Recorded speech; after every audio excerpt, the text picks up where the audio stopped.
Hello and welcome. Namaste.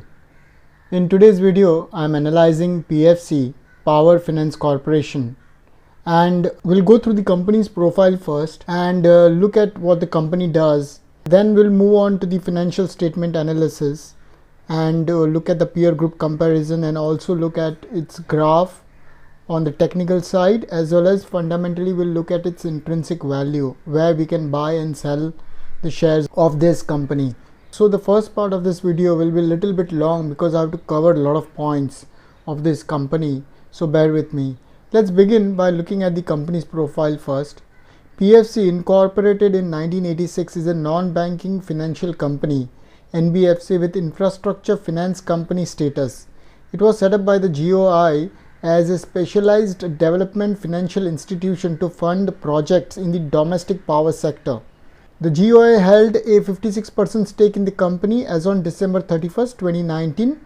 PFC provides loans for a range of power sector activities including generation, distribution, transmission and plant renovation and maintenance. It finances state sector utilities including generating and distributing companies as well as independent power producers. PFC is also the nodal agency for the development of ultra mega power projects and the integrated power development schemes, and the bid process coordinator for the independent transmission projects scheme. PFC is the promoter and holding company of REC Limited. In March 2019, it acquired 103 crore equity shares of REC, constituting 52.63% of the paid up share capital of REC. It had a total loan book of 3,32,962 crores. In March 2019, the total loan book was 3,14,667 crores. The cash purchase consideration for the transaction of REC was at 139.5 rupees per share, implying a total acquisition cost of around 14,500 crore rupees. As of December 19, its reported capital adequacy ratio was 19.3% with Tier 1 of 14.4%. In March 19, that is for the whole year, it stood at 17.1% and 11.7% capital adequacy ratio and Tier 1. So both these ratios are at a very comfortable position. These are the liquidity position, so they have to be above the regulatory norms. PFC's strength is its sovereign ownership, its importance to the government of India, an important role it plays as a nodal agency for various power sector schemes, and its dominant market position in the power sector finance segment. These strengths are partially offset by the company's exposure to a single sector, that is the power sector, with a high concentration towards state power utilities, as well as the vulnerability of its exposure to private sector borrowers. 17% and 14% of the loan book as on December 31st, 2019 at the standalone and consolidated levels. This is reflected by the asset quality indicators, with the stage 3 assets at 8.3% and 7.4% of total advances at the standalone and consolidated levels, respectively, as of December 31st, 2019. Stage 3 assets indicates that the company has not received payment from its borrowers by more than 90 days, and therefore these kind of assets are segregated into stage 3, and they stood at around 8.3 to 7.4% of the total advances on both standalone and consolidated levels. PFC's capitalization level was characterized by a comfortable Tier 1 capital of 15.95% as of December 18. The cushion reduced with the Tier 1 capital at 11.7% as of March 19. So in March 19, the Tier 1 capital has come down to 11.7% when compared to December 18, where it was 15.95%. The Tier 1 capital is the capital which is the most risk-free, is the most safest capital that the company can have, followed by Tier 2 and Tier 3. Nevertheless, the capitalization level remained above the regulatory threshold of 10% and is improving steadily, with the Tier 1 at 14.37% as on December 31st, 2019. If you look at the latest Tier 1 values, it stood at around 14.3%, and this has improved now in December 2019. And the regulatory threshold is around 10%. PFC's exposure to state power utilities and central and joint sector entities account for around 83% of its total advances. So most of its advances are towards the state power as well as central and joint sector entities. As of December 31st, 2019, its reported capital adequacy was at 18.1%. It was 16.8% as on March 31st, 2019, and it had a total loan book of around 6,40,387 crores, which was around 5,96,000 crores as on March 2019. The consolidated leverage increased 8.2 times as of December 31st, 2019 compared to 6.9 times prior to the acquisition. So basically, prior to the acquisition of REC, its total debt to equity stood at around 6.9 times. And now after the acquisition, the consolidated debt to equity stood at around 8.2 times. Prudent capitalization is a key mitigant against the risks in PFC's portfolio arising out of sectoral and credit concentration. PFC's ability to grow its loan book while maintaining adequate profitability and controlling credit costs would remain a key monitorable. A gradual and sustained improvement is expected in the consolidated solvency to a level comfortably below 40% with healthy internal capital generation, recoveries, and no major incremental slippages over the medium term. PFC and REC remain important vehicles for the implementation of the government's various power sector schemes, and support if needed will be forthcoming from the government. Support to REC if required will be extended by the government through PFC. PFC and REC are likely to retain a dominant position in power sector financing while maintaining an adequate profitability, borrowing and capitalization profile. With PFC and REC becoming a part of the same group, there could be some challenges in incremental fundraising owing to the group exposure limit of the lenders. Being a nodal agencies for implementing various government schemes aimed at developing the country's power sector and integrated power development schemes, PFC and REC remain strategically important to the government for achieving its objective of augmenting power capacity. The government remains a majority shareholder in PFC with a stake of approximately 56% as of December 31st, 2019. Given the government support, PFC has been able to raise funds at very competitive rates. It received approval from the Government of India to raise tax-free and 54 EC low-cost capital gain bonds. This provides comfort with respect to its financial flexibility, ability to raise low-cost funds, and maintain a diversified borrowing profile. The company, along with REC, has maintained a dominant position in the power sector financing with a large share of funding to state power utilities. PFC's acquisition of REC further strengthened its position while supporting better portfolio diversity compared to individual entities. Given the increased share of non-performing advances, PFC and REC yield on loan assets moderated to sub 10% range during the past 3 years, compared to a level well over 10.5% in FY 2017. So if you look in FY 2017, the overall returns that the company generated on its loans was well over 10.5%. Now, due to a lot of non-performing advances or non-performing assets, the yields or the returns on the loan given have come down below 10%.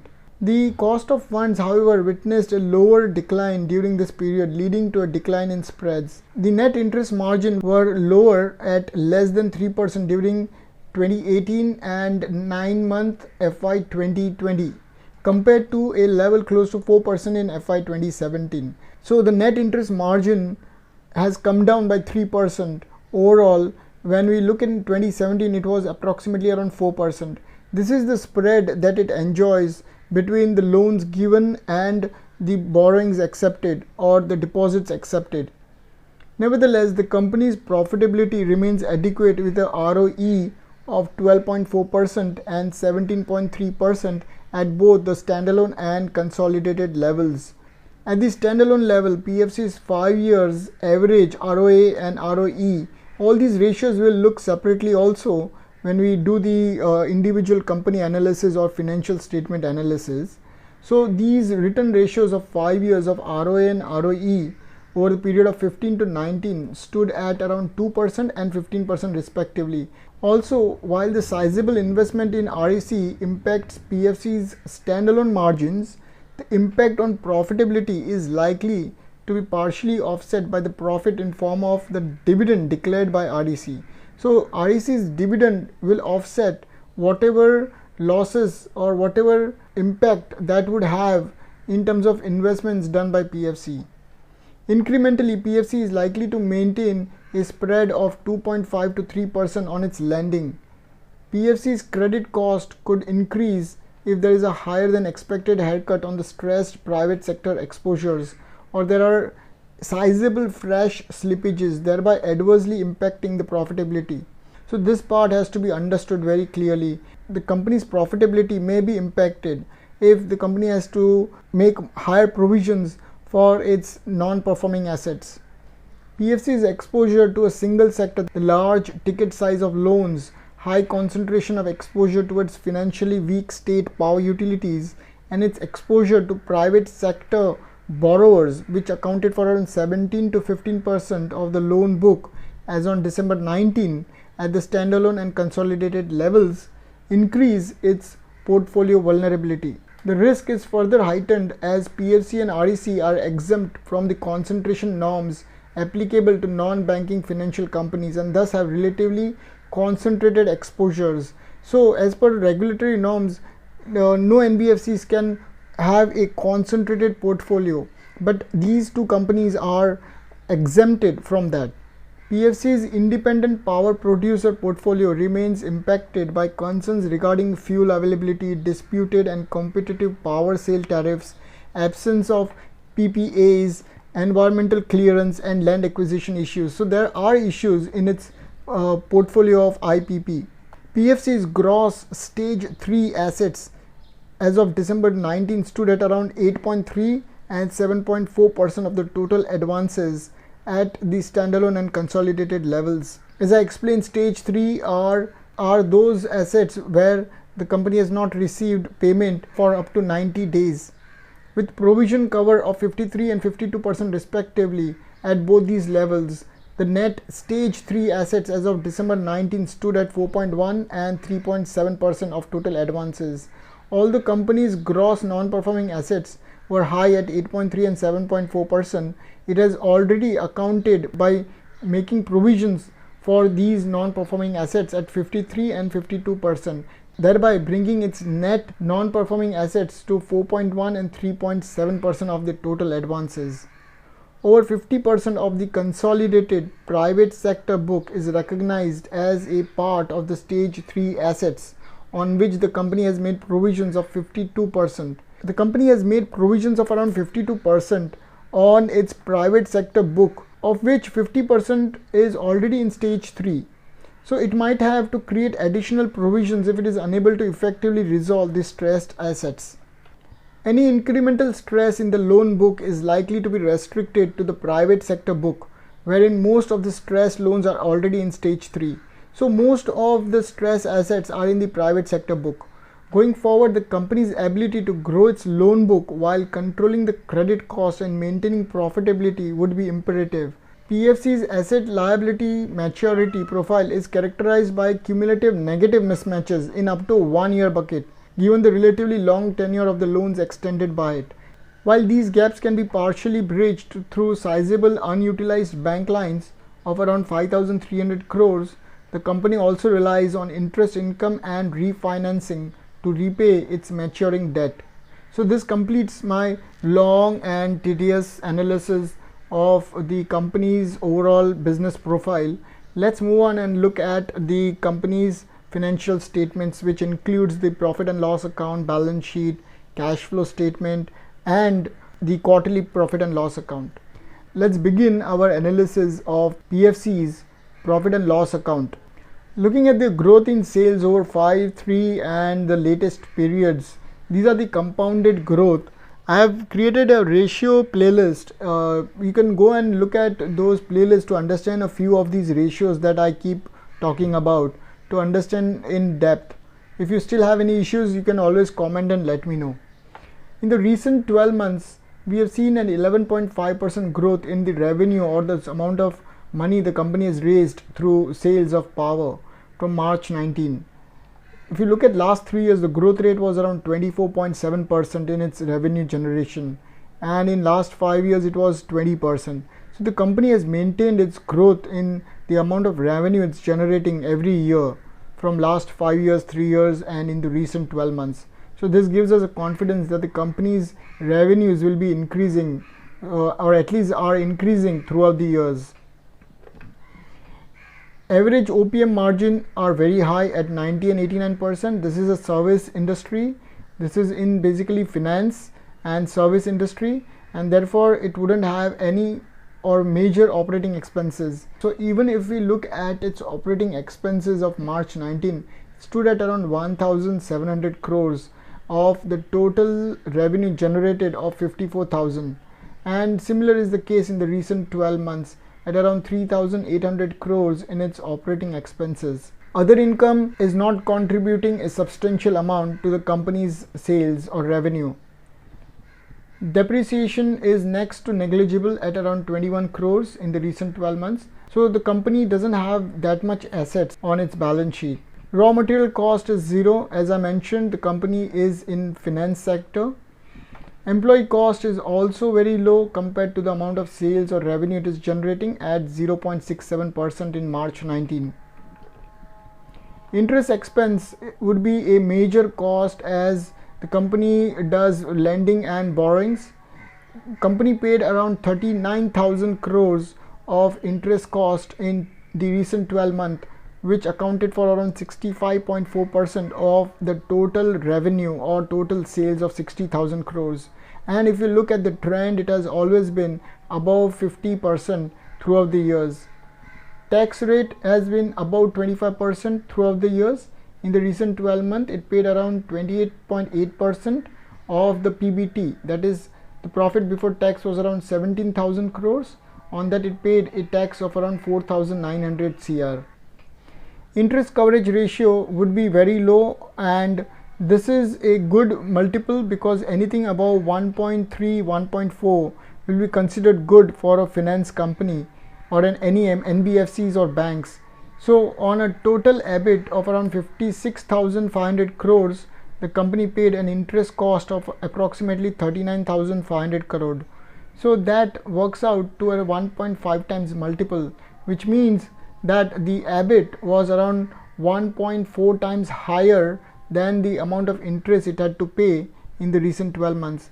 And if you look at the multiple, although it has been dropping, which means there is a weakness, but it is not at that substantial value.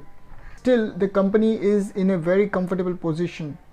Looking at the net profit margin, it has always stood above 15% for all the years that we have here on the screen. In the recent 12 months, the NPM margin was 15.7%. Net profit declared was 9,400 crores. Even in March 19, the profit was around 9,900. So in the recent 12 months, the profit has dropped, although the sales has increased at the same time, or the revenue has increased, which has brought down the net profit margin to 15.7%. Average net profit margin of the last 3 years have fallen below 15%, which is my benchmark. And if you look at the last 5 years, it is still above 15%. The recent net profit margin of 15.7% is above its 3 years average. Net profit growth rate CAGR over the recent March 19 has fallen by 4.7%. In March 19, we saw that the company had made a profit of 9,900 crores, and in the recent 12 months, there has been little pressure on the company's profits, and the total profit declared was around 9,400 crores. If you look at the last 3 and 5 years, it is still positive and in double digits of 12% and 17% throughout 5 and 3 years respectively. So the company has grown its profits at a good rate, except for the recent 12 months where the profit seems to have tapered down a little bit from March 19 values. Market cap to sales ratio throughout has been below 0.5 times, except for March 19 where it was 0.6, which means that the company is doing more sales than what it is valued in the market. So in the recent 12 months, the company's value in the market has fallen to 22,000 crores from where it was in March 19 at 32,000 crores. And March 16, if we see, the company's overall value has increased to 32 from 11,000 crores. And in the recent 12 months, if you look from March 16, that is 3 years back, the company's overall market cap has almost doubled from 11,000 to 22,000 crores. And if you look at the sales value also independently, the sales has been gradually increasing. The sales are increasing, the market cap has fallen, and that gives us a good opportunity at this multiple in terms of valuation ratio. Dividend payout in March 16 was around 30%, in March 14 around 21%. We don't have the March 19 value here, so I'll not be able to comment here for this, but we can see that the company is paying a 20% and above in 14 and 16 as dividend to its shareholders. And earlier when we analyzed the company's profile, we did see that PFC, which is its parent company, depends on REC to pay it a substantial high dividend, because PFC has bought REC's stake from Government of India and had a substantial outflow from its balance sheet. The price to earnings ratio is at 2.4 times and below March 19 value. Not only has the price come down, but the earnings per share has remained stable at around 35.8, which was previously at 37.6 in March 19.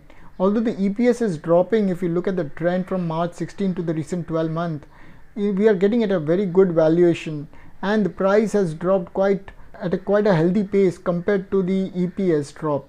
So this gives me confidence that we can still take this valuation multiple as a comfortable position to enter. Average price earning, if you look 5 years and 3 years, it was above 5 times. The recent price earning multiple of 2.4 is almost half of its 5 years average.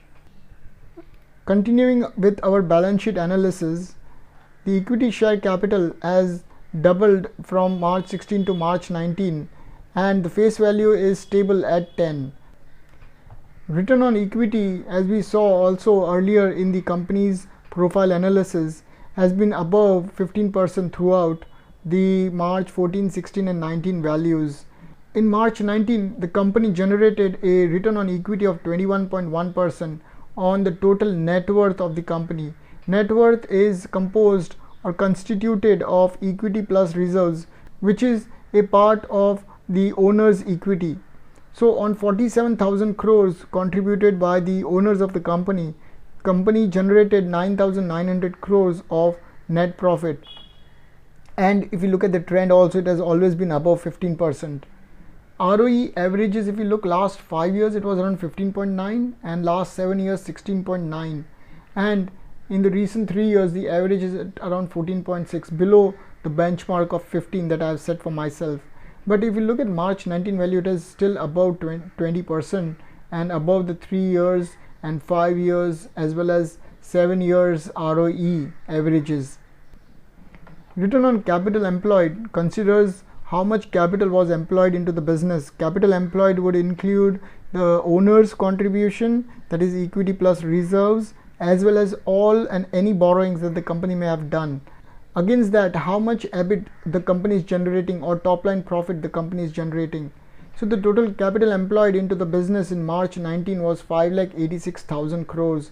On that, the company generated around 52,000 crores of EBIT, which is like 8.9%.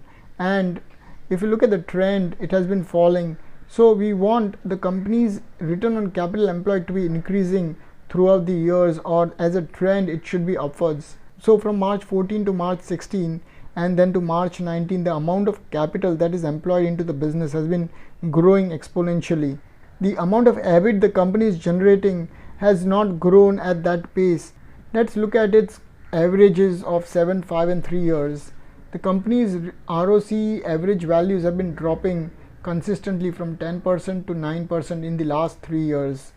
We have to also look at the peer group analysis, and when we do that, we'll understand if these values are low or high compared to what the group companies or the sector in which this company is, how their other companies are performing in that sector. Return on total assets, as we saw earlier also in the company profile, in March 19 it stood at around 1.6%. that is on the total balance sheet size of 6,28,000 crores. These are all the assets that the company owns, including cash, debtors, investments, capital work in progress, cash balance, and fixed assets, and everything, etc. All included, all assets included. So on that, the company generated a profit of 9,900 crores. That translates to 1.6%. The trend in the ROA over the years has been dropping. The company's total assets have increased, but at the same pace, the net profit has not grown that substantially to keep the return on assets percentage higher. Debt to equity in March 19 stood at 11.4%. On the total debt of 5,39,000 crores, the equity contribution was just 47,000 crores. The multiple has been increasing. This does not give me too much confidence, but as we saw in the company's profile, the company has a low cost of borrowings, and therefore that at least gives a confidence that whatever debt the company may raise, on that it is not paying a very high interest cost, as we earlier saw also in the profit and loss account. The interest coverage as well as the amount of interest it is paying against the revenue it is generating in 1 year.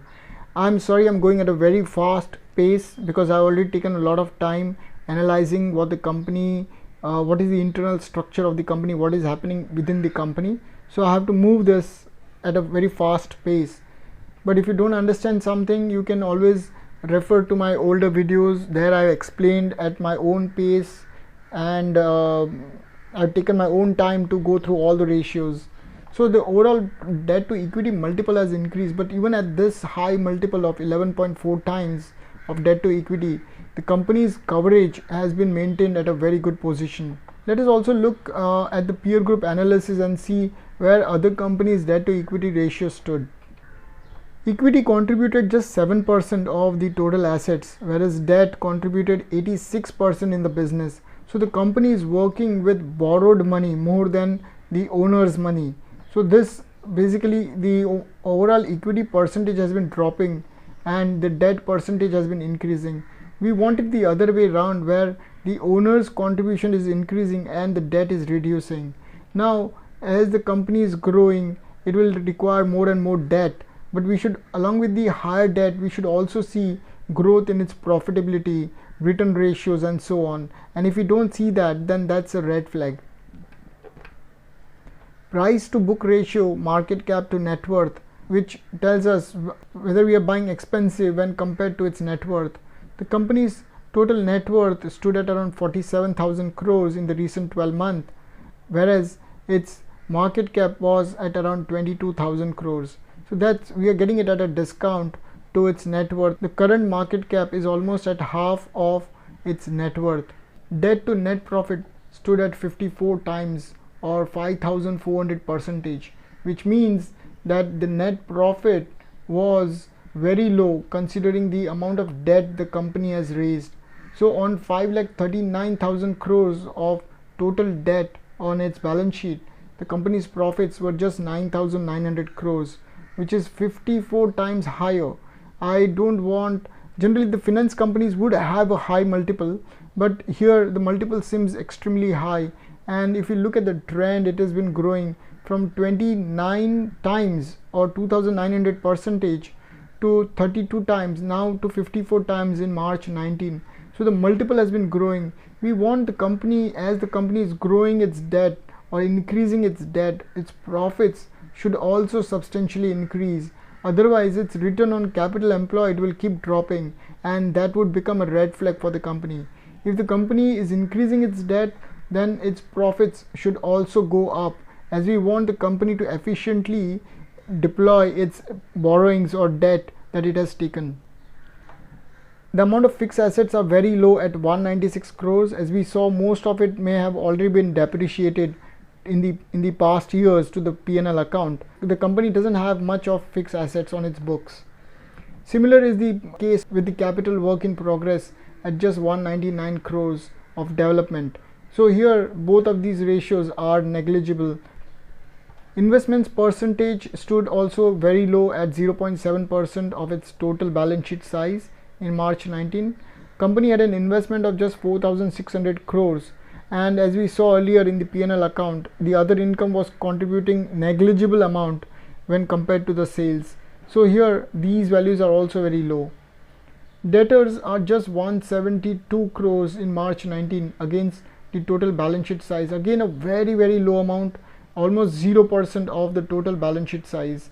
So we'll have to understand where most of its assets are when looking at the total assets. What constituted a major portion of the total assets? Here we see that none of these four things that we analyzed previously are contributing substantially to the total assets or total balance sheet size. Debtors turnover to sales would be also very low.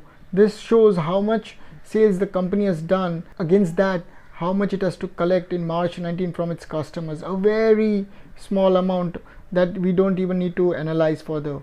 The number of days it's taking is just 1 day. So basically the company is receiving its payment immediately. Cash holding of the company in March 19 stood at around 16,000 crores, a very small percentage when looking at the total balance sheet size, and throughout the years it was negligible. This is an important ratio to understand because most of the company's assets are concentrated in the current assets or the current asset portion. So the current March 19 value stood at around 42,385 crores of current liability when compared to the current assets of 6,23,000 crores. Now the multiple is very high at 14.7 times. So this needs to be investigated as to what is the mismatch, why the company's assets are so much when compared to its current liabilities. Now what happens is that it is the way current assets are shown in the balance sheet against how the current liabilities are shown. So this ratio actually here does not make sense, as we already saw in the company's profile analysis that the company's liquidity or asset liability position had a negative portion in that. That is, the liabilities were more than the assets, but when we look here it shows a positive 14 times. So mostly the company's liabilities are not correctly positioned in the balance sheet, and that is why here when we analyze the graph it is showing a different position. Moving on to the cash flow statement analysis. In this part of the analysis we'll not be able to do a thorough analysis as the cash flowing from the operating activity would be negative. Generally all finance companies would have a negative outflows from their operating activity because they are into business of lending money. In March 19 the total profit declared was 9,900 CR. Against that the amount of cash that went out of the business activity was around 80,000 crores, a very high portion when looking at March 16 value. Although as an analysis we cannot do much about this, but if someone wants to look at the individual values as to why this has become negative or why it is negative, then we'll have to look at the detailed cash flow statement analysis going into the company's financial statements. If we look at the last 5, 3 and 7 years trend, we see that the amount of profit the company is generating and the amount of outflows that is going out of the business in terms of operating activity, this is a portion of the amount of loans that it is sanctioning. The amount of finance that is going out of the business in terms of loans is around 1,35,000 crores in the last 3 years. So we can see it in that sense. And in last 5 years around 1,70,000 crores was given out as finance from its operating activity. In last 7 years it stood at around 2,17,000 crores. If someone can contribute to this particular analysis, do give your suggestions in the comment section as to how I can improve the analysis of financial statements, how I can improve the analysis of the cash flow from operating activities in the financial companies. In this part also the analysis would be incomplete, but let me continue and look at March 19 values. 80,000 crores went out of the financing activity of the business, and 13,000 crores was transferred in the investing activity. If you look at the long-term trends of 3 and 5 years, in the last 3 years, 1,35,000 crores went out of the operating activity, and in investing activity, the company had put in around 12,000 crores. Let us recap the valuation ratio. Price to earning is 2.5 times, a very low multiple. Price to cash would always be negative, and we cannot do much analysis here. Price to book is 0.5 times. Again, we are getting a discount to its net worth, and market cap to sales is also very low. So all the valuation ratios are very low, and we can think of buying into this company if we are comfortable with its overall ratios and if all the ratios fall in our benchmark. And also look at the technical chart where you can buy at what levels of support and resistance you can consider putting your money in a staggered manner, along with the intrinsic value that I'll calculate using my own projections of profits, sales, etc. Moving on to the quarterly P&L account analysis. Sales has grown at 13% YOY from December 18 to December 19, and on quarter we see a 2.2% growth rate in its revenue. When we look at the overall profitability growth, we see a decline of around 20% in its profit from December 2018 quarter. In December 18, it had earned around 3,200 crores. Against that, in December 19, the profit fell to around 2,500 crores. But from September, we see a growth again, back up again. But then this does not make sense because YOY growth rate has fallen by around 20.5%. So there is some margin pressure on the company's profits. The net profit margin in December 19 stood at around 16.4%. 2,500 crores of profit against the total sales of 15,000 crores in the quarter. And the company has managed to keep its NPM margin above 10% throughout these 3 quarters that we are analyzing. So this concludes my analysis of the company's financial statements. Let's move on and look at the peer group comparison, and then move on to analyzing the company's technical graph as well as fundamental intrinsic value. Let's compare Power Finance Corporation PFC with REC and PTC India Financial Services. PTC India Financial Services is a part of PTC India, which is the Power Trading Corporation. So I have taken PTC India Financial Services because it trades in power or finances the power sector, similar to what PFC and REC does. Current market price is 86 for PFC, 85 for REC, and 8 rupees for PTC India. REC is a subsidiary of Power Finance Corporation. Quarterly data is up to date till December 2019 for all the 3 companies. Sales YOY has grown by 13% for PFC and 39% for REC, whereas PTC India has seen a fall of 1.28% over December 2018 quarter. In terms of profit, Power Finance has seen a fall of around 20% in its profit YOY.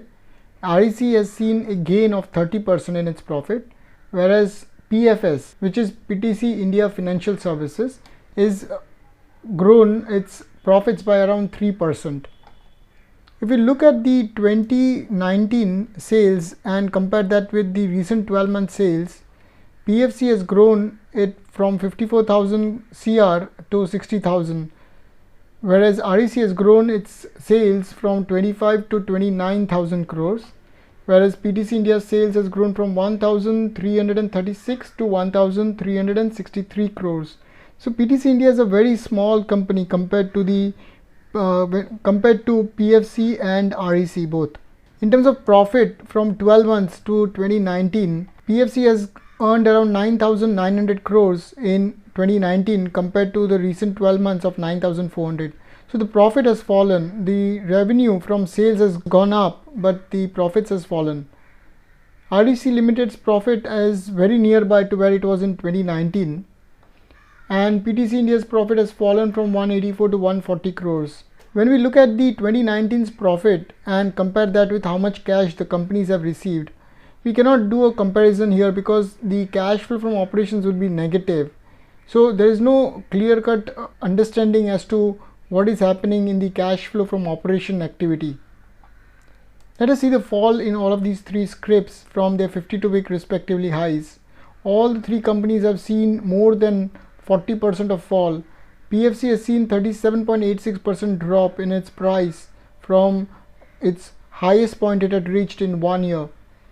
REC has seen almost a 50% drop in its price, and PTC India has seen 55% drop. Let us look at the current price earning. All the three companies are trading at a very low multiple against their averages of the last 5 and 3 years. PFC is available at 2.4 times its earnings. REC's latest price to earning is 2.9. Price to book ratio is trading at a discount for all the three companies. PFC and REC both are trading at above 0.4 times its net worth. In terms of PEG, for the 5 years, both PFC and REC have shown a good PEG ratio compared to PTC, which is in negative, which means there was a degrowth in profit from last 5 years at the rate of 2.3%, whereas the profits have seen a degrowth of around 22% since last 3 years for PTC India. If you look at the ratio of 3 years, then PFC has a PEG of 0.14, which is very good. We are getting a growth rate in profits of PFC at the rate of 12% and 17% for both 5 and 3 years. REC has seen a lower growth in its profits for both 5 and 3 years at 3.9% and 0.29%. A very low value of growth in profits in the recent 3 years compared to PFC. In terms of sales growth, PFC has seen a 20% and 24% growth rate in its sales over the 5 and 3 years period. REC's sales growth or revenue growth has seen a single digit at 8% over 5 years and 1.74% over the 3-year period. Return on equity over the long-term averages, if we look for both PFC and REC, are good. They're both trading above 15% throughout the 5 years average as well as 3 years average, as well as in the recent 2019 values. We see a 22% return on equity for PFC and 17% return on REC. In terms of return on capital employed in 2019, PFC generated 9.8%, REC was very nearby to 9.2%, PFS was also nearby to 9.74% of ROCE for 2019. Averages, if you look, both PFC and REC have given a 10% of return on capital employed on average. Return on assets are very nearby for all the three companies at above 1.5%. Over the 5 years average ROA, the returns were above 2% throughout for all the three companies. Let us just look at the 5 years profits collected by these companies. Power Finance Corporation has given 31,000 crores over the last 5 years in terms of net profit. REC's net profit value over 5 years was 27,000 crores. Compared to that, PFS is very small at 981 crores. So this is not a like-to-like comparison of PTC India with REC and PFC. But just for comparison's sake, I have added the third company here. Market cap of PFC currently is 22,000 crores. REC is 16,000 crores and PTC India's net worth is very low at 514 crores. Compared to that, the net worth is 50,000 crores for PFC, 34,000 crores for REC and 2,000 crores for PTC India. So all of these three companies' market cap are trading at a discount to its net worth. So the value of these companies are below their book values or actual value of the company. Contingent liability are at a very reasonable range for all the three companies. It should not exceed 20% of the net worth. Next, let us look at the debt to equity. PFC's debt to equity currently stands at 10.9 times and REC stands at 7 times, whereas PFS is at 5 times. So we'll also look at the coverage along with this. This is a very high value of debt to equity, as we also understood when we were analyzing the company profile. The interest coverage is 1.43 and REC's interest coverage is 1.44. So even though PFC has a very high debt to equity, its coverage is almost near to where REC's coverage is, even at a lower debt. So it gives us confidence that the company is raising its debt at a very low interest cost. Promoter holding for all the three companies is very high at above 50%, and there are no pledged shares of any of the promoters. The debtors to sales percentage would be very low, as these companies collect payment from their customers at a very quick pace. The number of days it is collecting the payment from is also very low. The net profit margin earned in 2019 for PFC was around 18.3%, REC at around 22%, and PFS at around 13%. So all of these companies are giving a 10% and above NPM in 2019. The dividend yield for PFC is 0 as of now. We'll have to check out this, what is the actual value, because it is giving some kind of dividends. REC as per current price would generate a return of around 12.93% using the last year's dividend values, and PFS dividend yield works out to around 10%. So this concludes my peer group analysis. Now let's move on and look at the graph of the company. Let's look at the PFC's technical chart or graph. I have the data of 20 years. As of now, the relative strength index which I follow to start my buying is at 35 and 43. Today is 3rd April 2020, and I'm looking at the weekly chart. As I mentioned, the RSIs are quite high as of now. The last double dip that had happened of the RSI below 30 line was on 11th May 2018, where the buying was supposed to start. So even if we take the last RSI levels of 11th May 2018, the closing price was 82 rupees. So if we take 82 rupees as our starting level of buying, the current price is at 86, and from 82 onwards we can start buying. I have support and resistance line already drawn. So from 86 rupees going down, we can buy at 85, 75, 65 and 50. 50 had a very good support. Even 65 had a very good support. 75 also seems to be having a very good support. So all these levels can be bought into if it does fall down again. But as of now, I would suggest that if someone wants to buy into this, then they can wait for at least a level of 75 and then start buying into this as it goes down. Going upside, it doesn't make sense to buy at 110 rupees or even 120 rupees, as it becomes too expensive from current level. So either buy at current level, and that is below 82 and 75, and then wait for the upside to come. So I'll repeat the prices where I would be buying, starting with 75 rupees, 65 and then 50 straight away. So I have only 5 levels of 90, 85, 75, 65 and 50 rupees. These are the levels that we can buy.